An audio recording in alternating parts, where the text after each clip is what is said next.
In this video I will show you how to create realistic silk scarf mockup in Photoshop. Select this layer. Go to Quick Selection tool. Select this scarf area.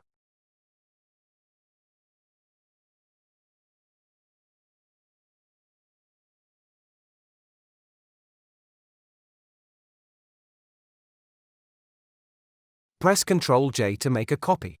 Unhide this image. Adjust the image.